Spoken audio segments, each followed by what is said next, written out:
Welcome to Waffles Friends Work, a values-driven leadership and personal development podcast. I'm Kara. And I'm Jency. We hope you find this podcast both thought-provoking and entertaining as we cover how we all show up for ourselves, in our relationships, and at work. Since we're only moderately obsessed with shows like Parks and Recreation and Brooklyn Nine-Nine, and can't stop reading material from Brene Brown and Adam Grant, you'll get a mix of approaches to thinking about and becoming the person you want to be. Yeah, that's enough. Let's do it. All right, are we ready for another episode of Waffles Friends Work? I am, and I don't know which episode we're on or where we are in time and space, but I'm ready to talk about boundaries. Let's do it. So in our last episode, we talked about accountability and how we set out wanting to do a chunk of episodes on boundaries, but as we started to work through it, it just felt like we were jumping into something without covering a really fundamental part of this first. So we backed up, talked about accountability, and now we're ready to jump into boundaries. Or at least I think we're ready. Maybe we're not fully emotionally ready, but I think we're ready.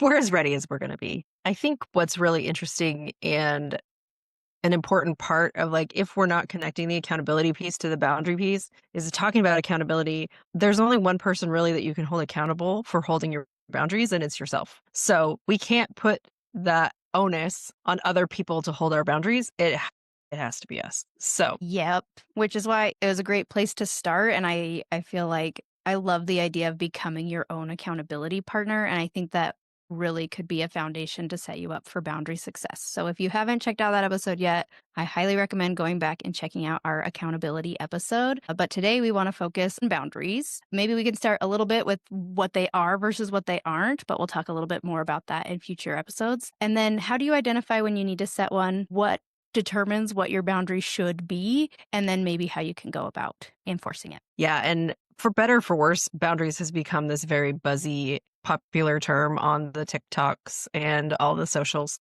about holding a boundary, and people aren't respecting my boundaries, and I need a boundary. And it's a lot of times I see things online that are not actually a boundary, but they're using that language. And actually, we will get into that in some of these next couple of episodes as we talk more specifically about examples with friends, with loved ones, and then about work. So when do we know we need to set a boundary? Well, I wish I had a perfect answer for when you know you need a boundary, because you need a boundary when you are feeling resentful or uncomfortable, or things are happening to you that feel like you're frustrated. And I think that's why it gets misinterpreted, is when you need to draw a line in the sand, you've decided that everything that makes you uncomfortable or resentful or bitter or whatever is we need to set a boundary here. And that's not always the case, because boundaries have to be something that you control. But it allows you to step back into that power and identify, why am I feeling this way? What's making me feel this way? What can I do about it? The boundary is something you control. We can't have other people control it. So it has to be things that we're willing to do to protect ourselves from those feelings of resentment, of shame, of uncomfortableness, discomfort. There we go.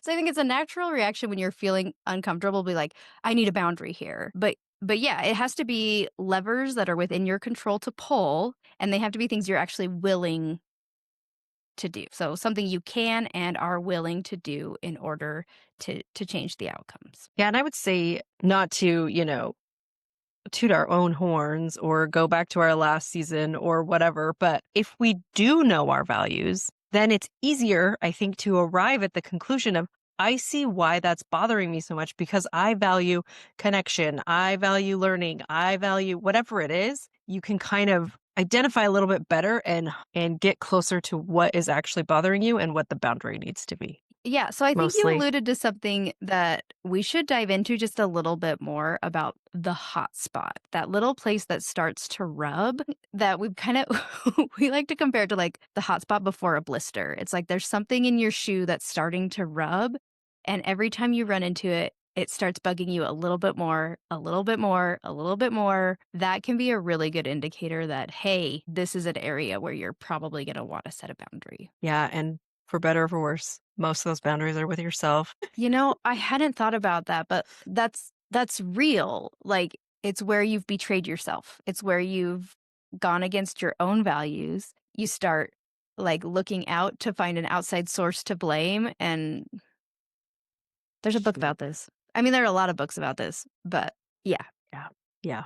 Well, I mean, I guess you can think about that. That can feel super frustrating, but at the same time, it's actually really empowering because you have a lot of power to change that situation if you frame it the right way. One of Yes, which can my also be frustrating sometimes because you're like, "Why didn't I realize this?"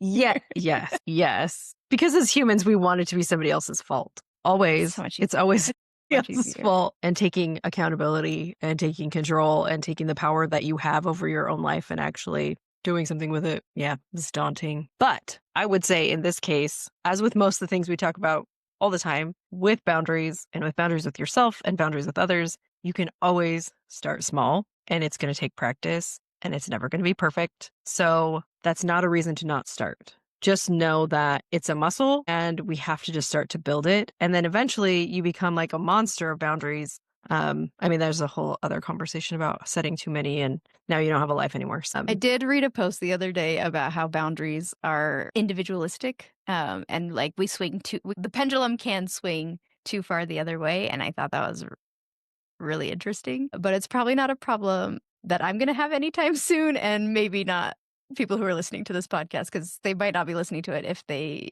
already know how to set boundaries. Yeah, that's true. That's true. But yeah, starting small and giving yourself a lot of grace because it's going to be messy. It's gonna be messy, and I think something that I've learned is when I learn a new concept, I'm very much an all or nothing. I, like, wanna go all in. You're like, "Oh, this thing's gonna change my life," and when you're trying to do too many things or go too far too fast with boundaries, it's harder to hold yourself accountable to them, and there are too many things to manage, so pick 1 or 2 things that you really wanna focus on and start there, and start small and build your momentum. Also, there's this concept where, you mentioned self-betrayal, and one of the things that you can do to build up that muscle of accountability and trusting yourself is to keep your word to yourself. And so if you're spreading yourself thin and you've got too many rules that you've put in place, your opportunity for failure is even greater. So if you start small, you can start building that trust with yourself piece by piece and realize, "Oh, I can do this. This isn't the worst thing that's ever happened to me. I'm safe. I can do this." But you have to start a little bit smaller, Yeah, which I that's guess means, the relationship with your mother-in-law isn't going to be solved overnight with one small boundary.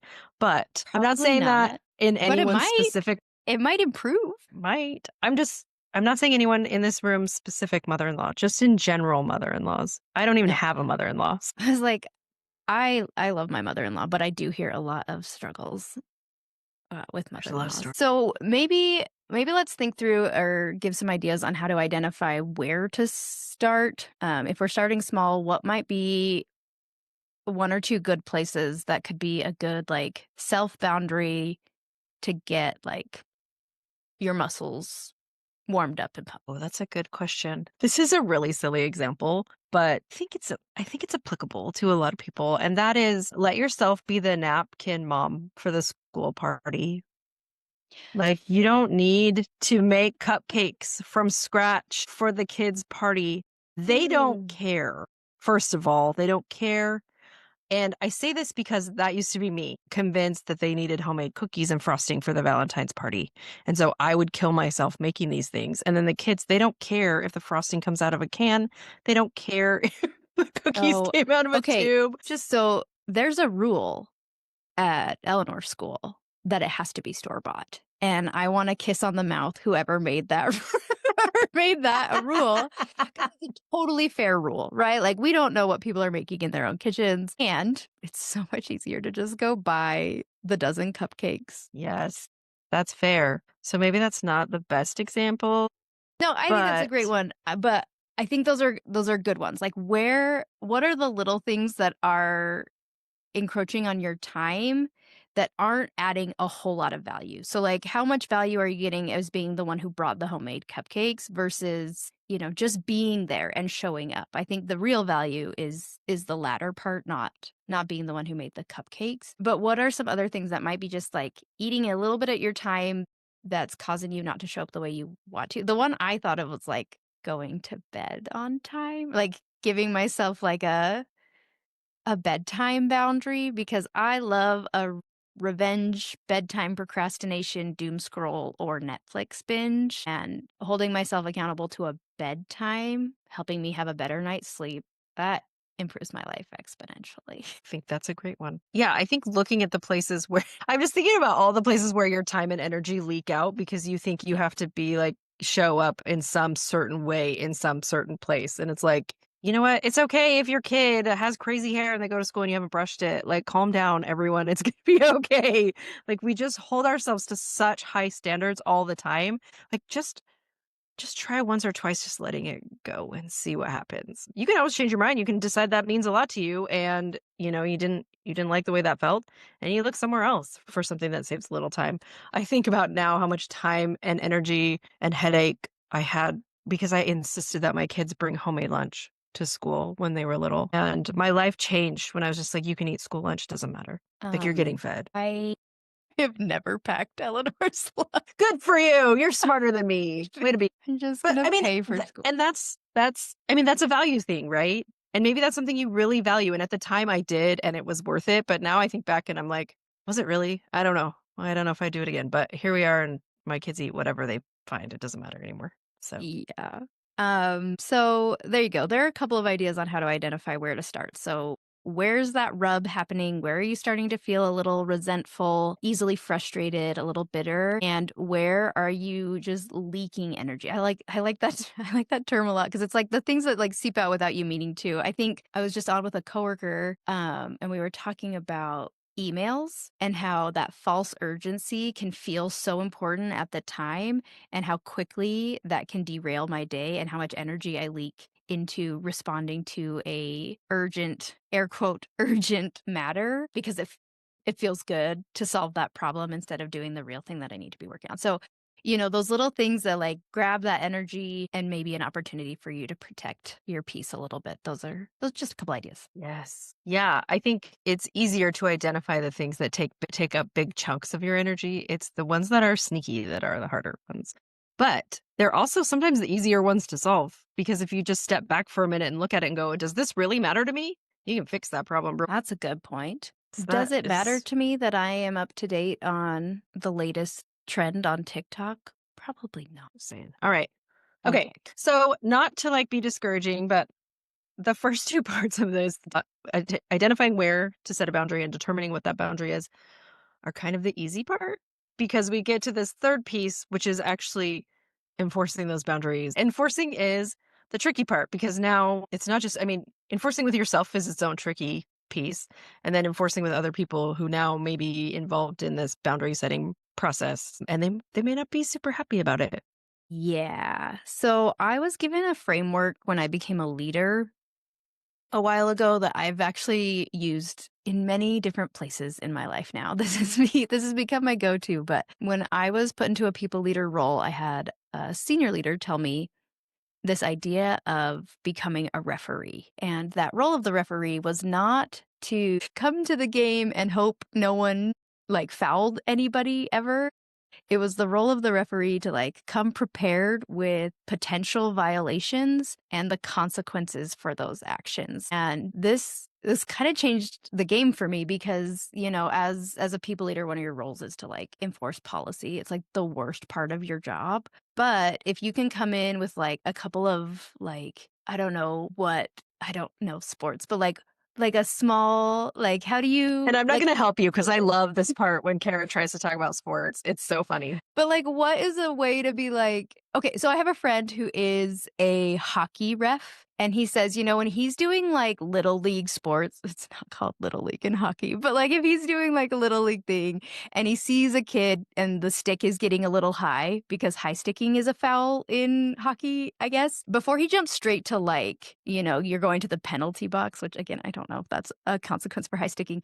He'll be like, "Hey man, watch your stick." Like, "Hey man, watch your stick." And just gives them like a little bit of like a warning before he escalates to more serious consequences. So I thought about that with like, I don't know, say there was like a time or like a tardiness policy or something. It'd be like, "Okay, hey man, you're getting close to your allotted tardies. Like, what's going on?" Or trying to find those like small interventions before you had to go really big. And I've found that mental model has really helped me with the boundaries I set. Like, what are some things that someone might do that betrays my boundaries? And what am I going to do when that happens? If I can have that prepared before the moment, that is so much more helpful than coming away from the interaction being like, oh, I did that so bad. I wish I'd done this. Oh, I wish I'd done that differently, which will still happen. But Yeah. maybe if you have some situations in mind. Yeah, and I think it also depends on the boundary and who it's with and how you communicated the boundary. And sometimes,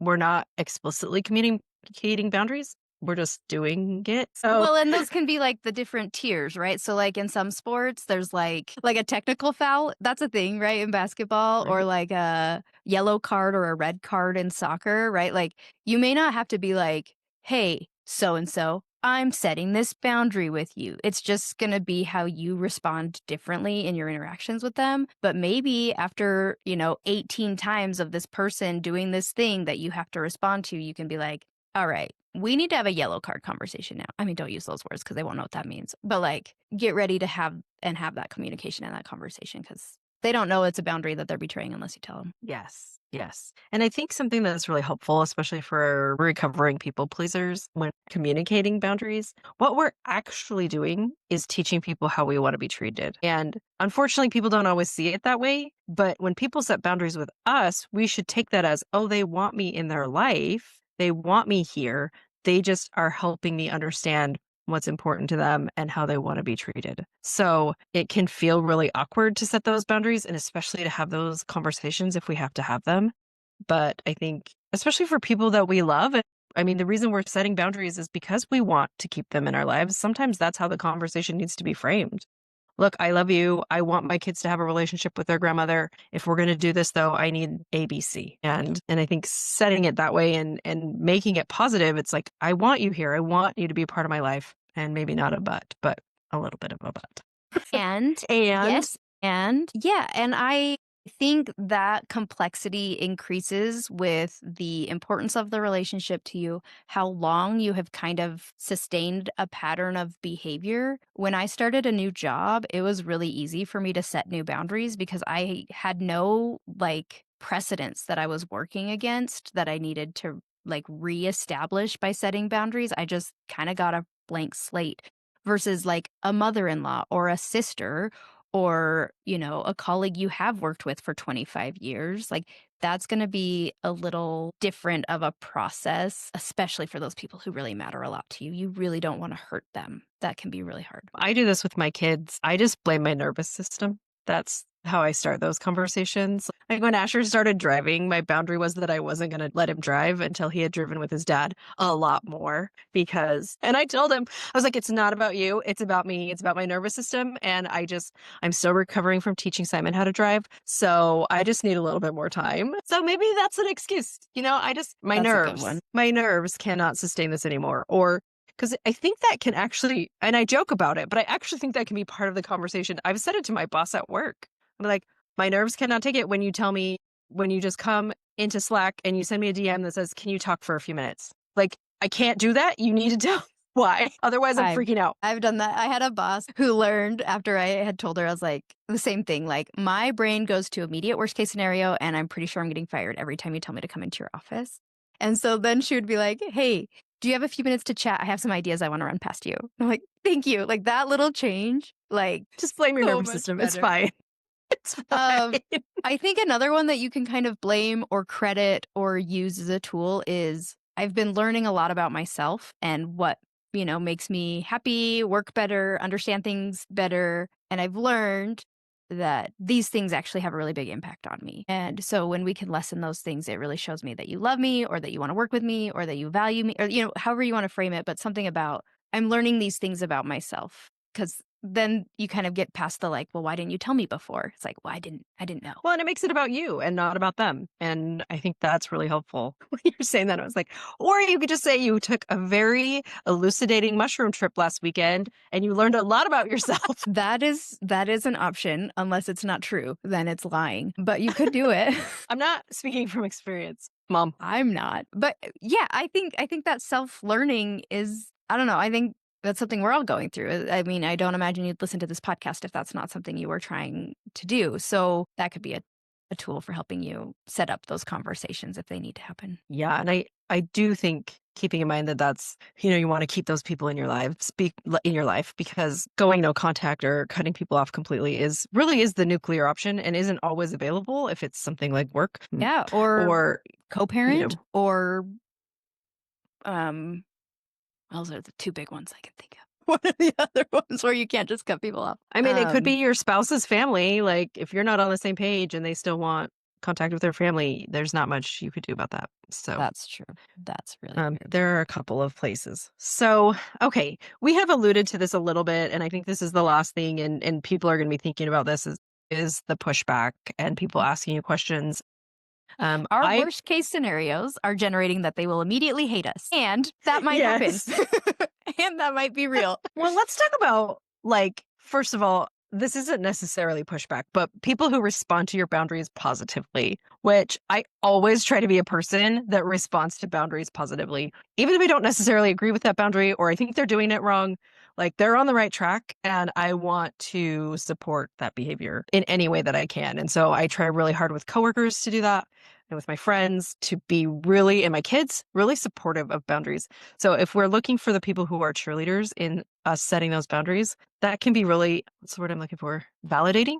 If we find those people that are proud of us for doing those hard things. And sometimes we need those people in our corner when we do it. Yeah. That's the boundary karma. So if you're a good receiver of boundaries, it puts out boundary karma that other people will be good receivers of your boundaries. It may not be that person, right? It's different No, people. It's no, not the same person. But probably not the same person, but the energy is out into the universe.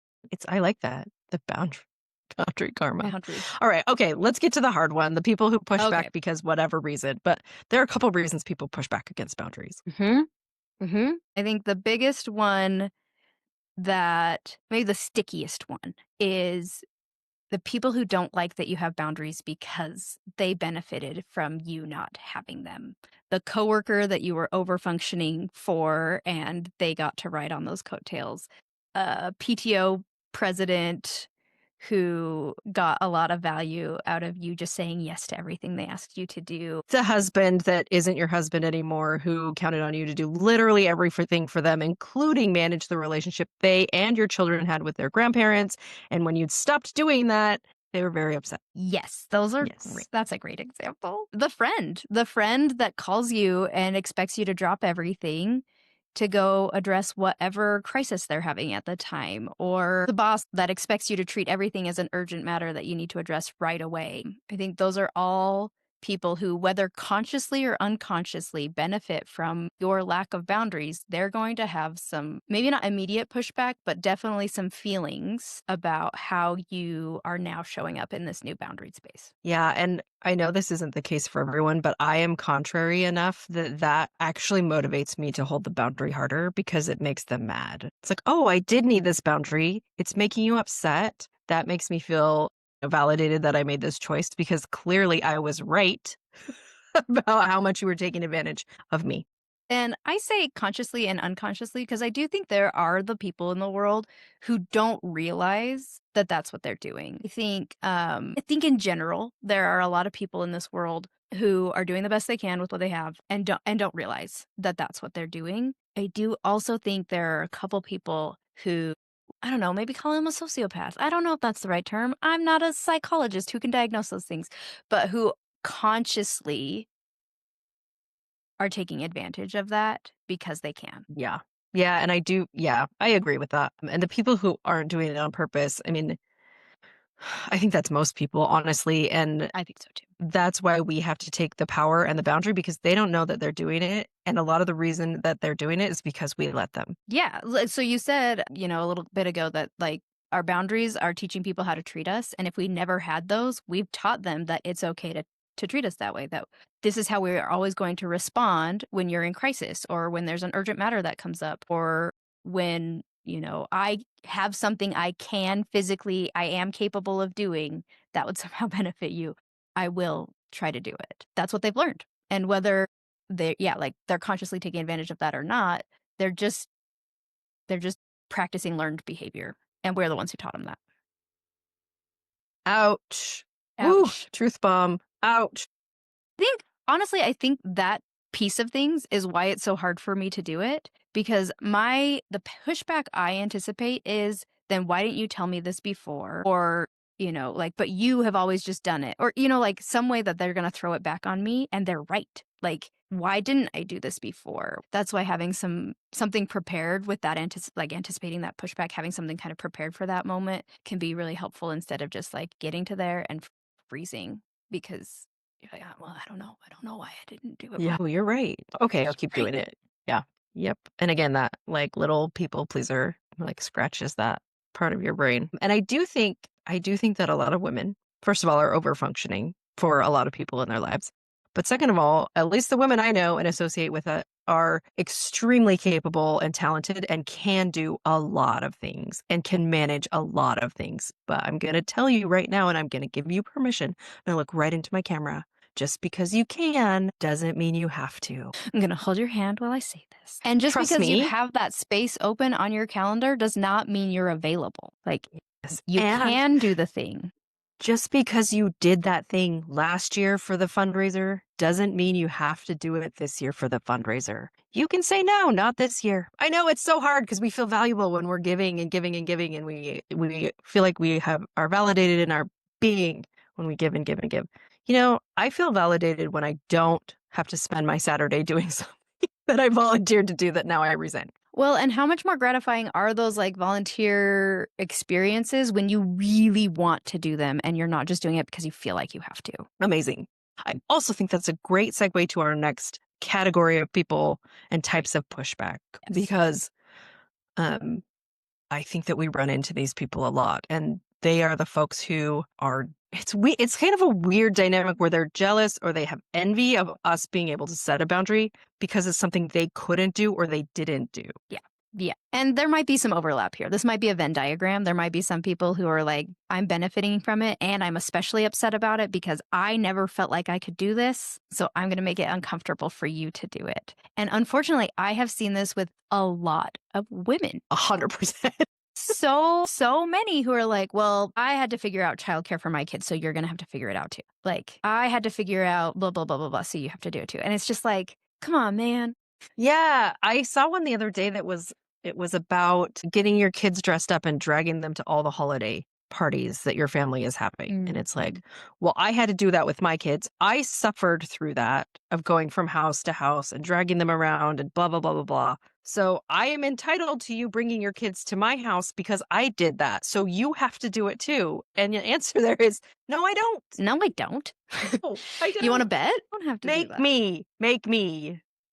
We're still having a Yes. little Scorpio energy, even though we're in We're in Sagittarius season Sagittarius now. season, man. Apparently, this is my time to shine. It is yours. But yeah, and so the pushback for that is unique. And I think, there's a level of compassion for those people who have had that experience. And I'm sorry that that happened for you. I'm sorry you didn't have the tools. And I do, and I will, and I'm not going to do that or whatever it is that the boundary is. Yeah, and I think we've talked about this before is like offering the alternative too, especially if these are people that you do want to have these relationships with, but there are just certain areas where you don't want to go to that Christmas party. You don't want to go. There are a lot of reasons that you shouldn't go and you've established that boundary, but you still want to see that person who hosts that Christmas party offer an alternative. Like, we're not going to be able to make that. We'd love to have you for dinner next week. Will you come join us? Something that still shows that like you value that relationship and you want that time together.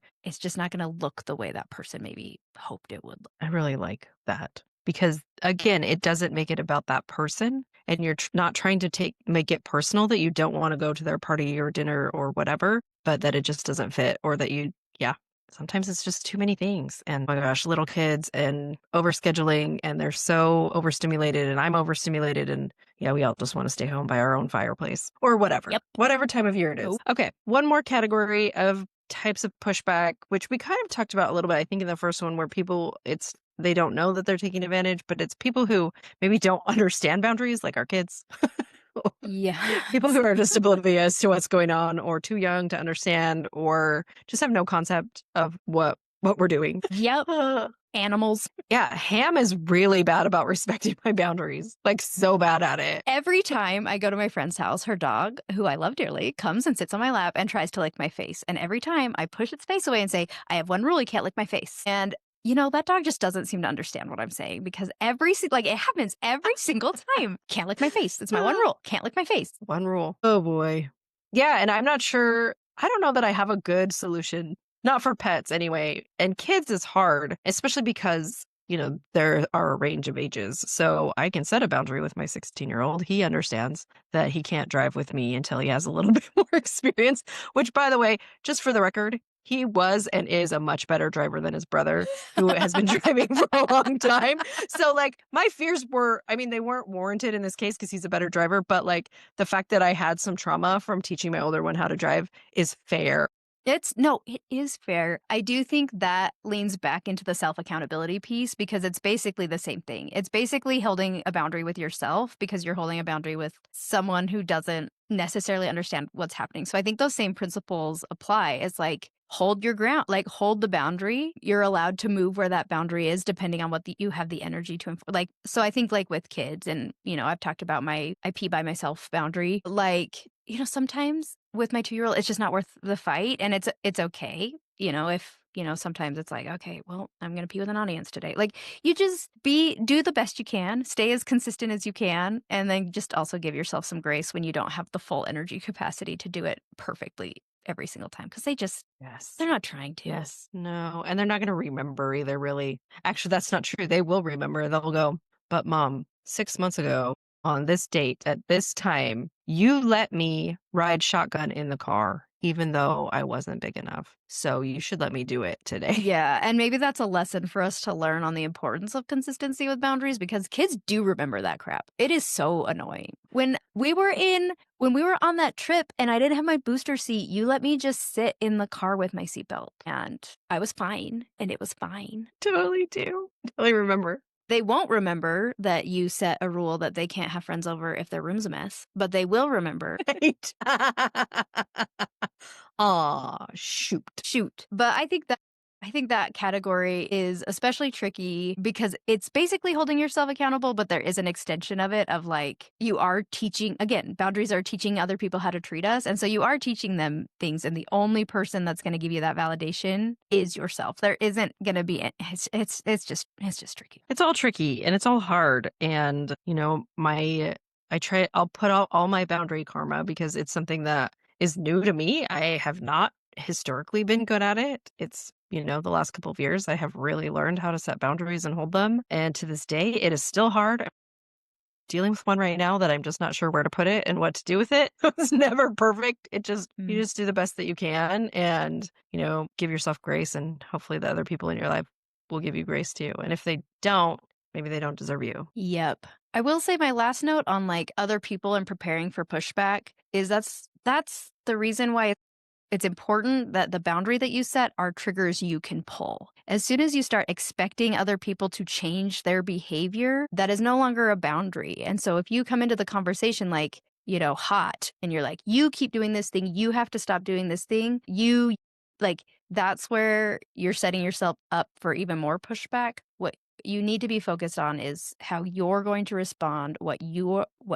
now I'm saying you, but I mean you, the person setting the boundary, not you, the person you were talking to. But like, we need to make sure Pronouns. that, yeah, we need to make sure that it's within our realm of control, and it's going to be things we will do if things happen the way they do. Yeah, and I think in our next couple episodes, we'll get a lot more specific on some specific let's say specific one more time, use cases in these different sort of areas of our lives where we talk about, relationships with other people, our friends, spouses, moms, whoever, and then with work and at work. So, this episode feels a little nebulous because it's not as concrete, but we're going to dive into these a little bit more specifically in these specific areas. And we want to give you some tactics. I think we offered a few things, but the thing that like kind of sucks about boundaries is, I mean, you said nebulous, and the whole point of boundaries is to make things less nebulous. So maybe it's appropriate that we were a little. Anyway, we're going to create a little more structure, which is what boundaries do. But yeah, so in the next episode, we'll talk a little bit more about what it is and isn't, what that looks like with other people. But for now,